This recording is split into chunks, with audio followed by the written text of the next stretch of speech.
In 53 BC, on the baking plains of Mesopotamia, Rome's legions met an enemy they couldn't defeat. At Carrhae, Parthian horse archers cut down thousands, their arrows falling like rain. By nightfall, General Crassus was dead, his army shattered, and 10,000 Roman soldiers were still alive, captured, bound, and marched east. Roman historians tell us they were sent to guard a distant frontier. Then they vanished from the Western record entirely. But 20 years later, in the Chronicles of the Han Dynasty, a strange group of foreign warriors appears in Central Asia, using a battle formation no one in China had ever seen before. Could these two stories, written half a world apart, be describing the same men? Our story begins at the Battle of Carrhae. Marcus Licinius Crassus, one of the richest men in Rome and a member of the first triumvirate with Julius Caesar and Pompey, had set his sights on conquering Parthia. With an army of roughly 40,000, he marched into the desert, expecting a quick victory. Instead, the Parthian general Surena lured him into open ground where the Roman legions were exposed to relentless cavalry charges and waves of arrows.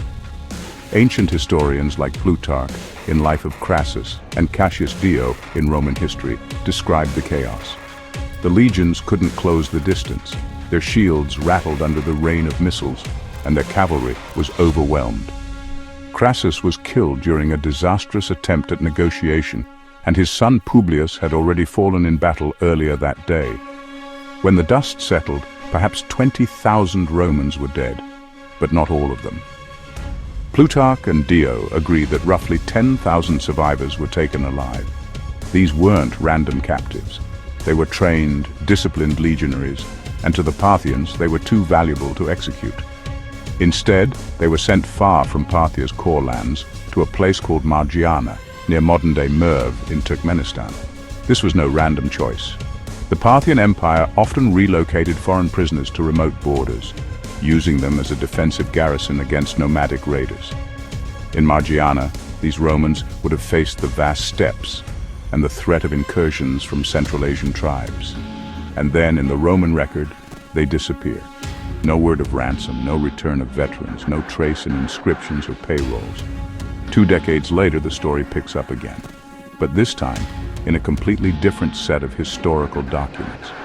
In 36 BC, the Han Dynasty launched a campaign against a Central Asian warlord named Zhizhi, whose fortress lay in what is now the borderlands of Uzbekistan and Kazakhstan.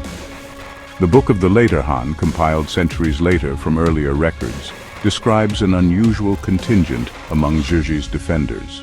Foreign warriors who fought in what the Chinese scribes called a fish-scale formation. To the Han chroniclers, this was a curious and alien tactic, shields overlapping in precise ranks, moving as a single armored body.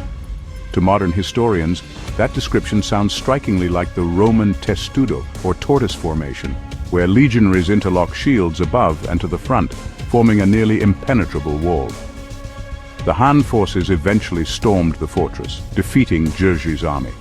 The foreign warriors, rather than being executed, were relocated to the Han frontier in western China. Their new home was a fortified settlement called Liqian.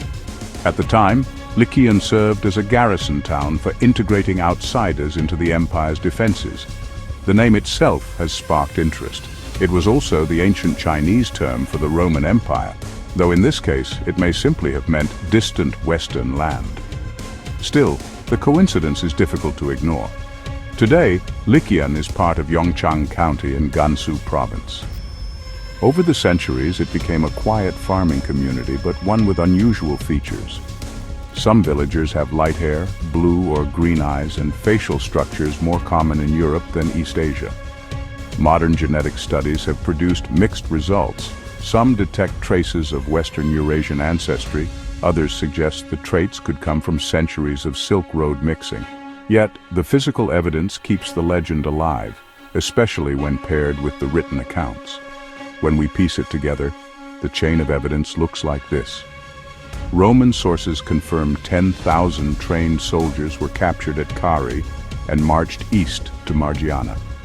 After that, the Roman record falls silent. 2 decades later, Chinese sources describe foreign soldiers in Central Asia fighting in a formation that matches Roman tactics, who were then relocated to a frontier town whose name is linked to lands far to the west. It's not definitive proof, but the timelines align, the tactics match, and the geopolitical context makes sense. If a Roman gladius, helmet, or most tantalizingly, an eagle standard were unearthed in Liqian, this would leap from theory to confirmed history, rewriting what we know about contact between Rome and China. Until then, it remains one of the most compelling historical mysteries, one where two ancient empires with no direct diplomatic ties may have shared soldiers on a frontier thousands of miles from the Eternal City. It's a story told not by a single culture, but through the echo of ink on scrolls, written half a world apart, describing men who may have marched farther than any Roman legionary in history.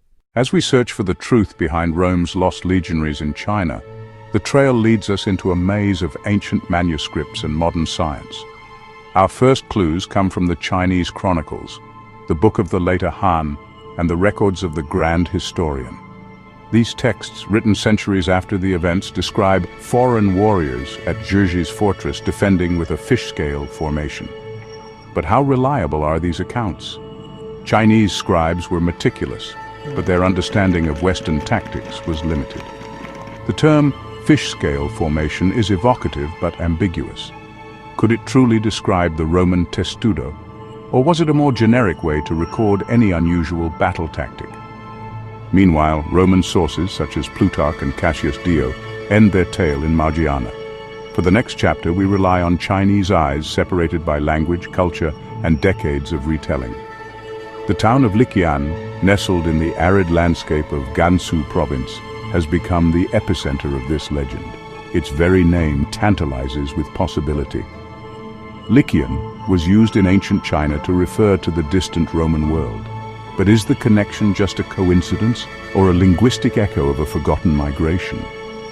Enter modern science.